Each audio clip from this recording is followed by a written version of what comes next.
10 წელი ავღანეთის სას ნატოს კოალიციის ვერტმფრენები აპრუებენ. 10 წელი ავღანეთის მიწაზე ნატოს კოალიციის ჯარისკაცები დააბიჯებენ. 10 წელია ავღანეთის ისლამურ რესპუბლიკაში თავისი წესრიგის დამყარებას უცხო ძალად ცდილობს. მაგრამ ოკუპაციაც არის და ოკუპაციაც. როგორ აღიქვამენ უცხოელ ჯარისკაცებს მშვიდობიანი ავღანელები, მათი ყოველდღიური ურთიერთობიდან ჩანს.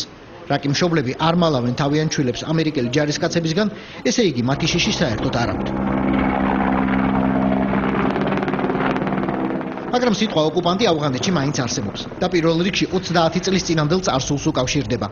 ოკუპანტს ამ ქვეყანაში ისევ რუსს უწოდებენ, მიუხედავად იმისა, რომ წითელი არმიის უკანასკნელმა ჯარისკაცმა ქვეყანა 1989 წელს დატოვა. ავღანეთი ალბათ ქართველებსაც გაგვეჯიბრება სისხლის იმ რაოდენობით, რომელიც დამოუკიდებლობისთვის აქვს დაღვრილი. სიტყვა თალიბანზე უარეს თითქოს რა უნდა არსებობდეს, მაგრამ იცოდეთ რომ არსებობს. საბჭოთა ოკუპაცია ავღანეთს ყველაზე მძიმედ ახსოვს. აი ამ პატარა ორმოში, სულ 5 წლის წინ 300 კაცს გვამი აღმოაჩინეს. ესენი ამ სოფელში ცხოვრობდნენ. მუჯაჰედებთან არანაირი კავშირი არ ჰქონდათ. რუსებმა მიწა ამოათხრევინეს, ორმოში ჩააყენეს და ბულდოზერებით ცოცხლებს მიაყარეს მიწა. მხოლოდ 30 წლის შემდეგ იპოვნეს საძმო სასაფლაო. ასეთი მავთულებით იყვნენ დაბრუნებული ზოგიერთები. საბჭოთა ოკუპაცია ავღანეთის მიწას მრავალნაირი იარებით ატყვია.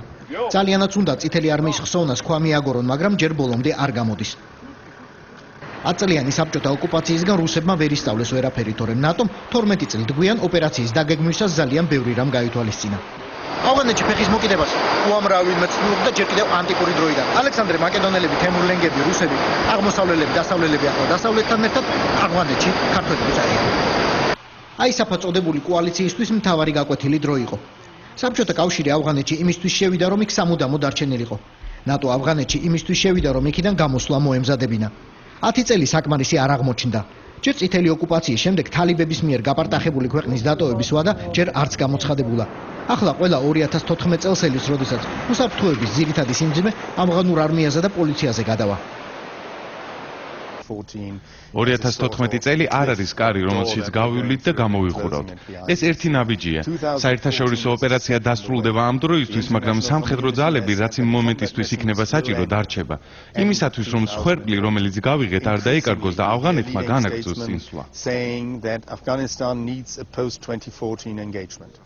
მრავალწლიანმა ომმა შიდა თუ გარემტრებთან ისედაც ღარიბი ავღანეთი სუნთლად დააქცია.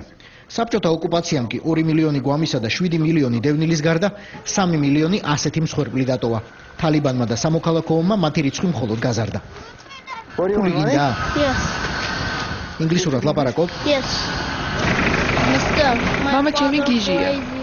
როცა ზოგადად საკაცობრიო ღირებულებებზე ვსაუბრობ, ომზე, მშვიდობაზე, ადამიანის უფლებებზე, სიღარიბის ზღვარზე აუცილებლად უნდა გვახსოვდეს, რომ არსებობს ისეთი ქვეყნები, როგორც არის ავღანეთი. ავღანეთში ყველა ამ სიტყვას თავისი საკუთარი მნიშვნელობა აქვს. ავღანეთი ბავშვთა სიკვდილიანობით მსოფლიოში მყარ პირველ ადგილზეა. სანამ 5 წლისა გახდება, ყოველი მეოთხე ბავშვი იღუპება. ნაღმებზე მეტად დამნაშავე მედიცინაა. 30 მილიონიან ქვეყანაში 10 წლის წინ სულ 300 საავადმყოფო იყო. დღეს ეს რიცხვი 1500-ზე მეტია, მაგრამ პრობლემას დიდად ვერ აგვარებს.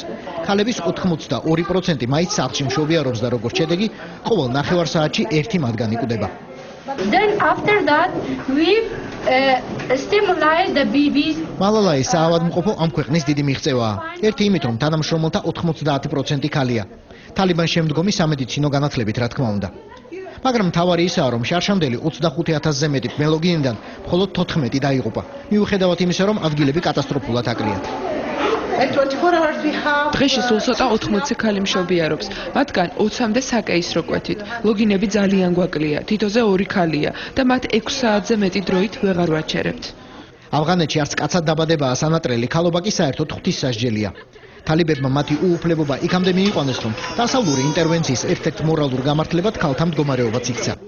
ვერ ვიტყვი, რომ ბიზნეს ლიდერი ქალი ავღანეთისთვის უკვე ნორმაა, მაგრამ ქუჩაში მარტო გამოჩენის, ან საქმის დამოუკიდებლად წამოწყების გამო მათ აღარავენ ქოლავს. ეს დიდი ამბავია.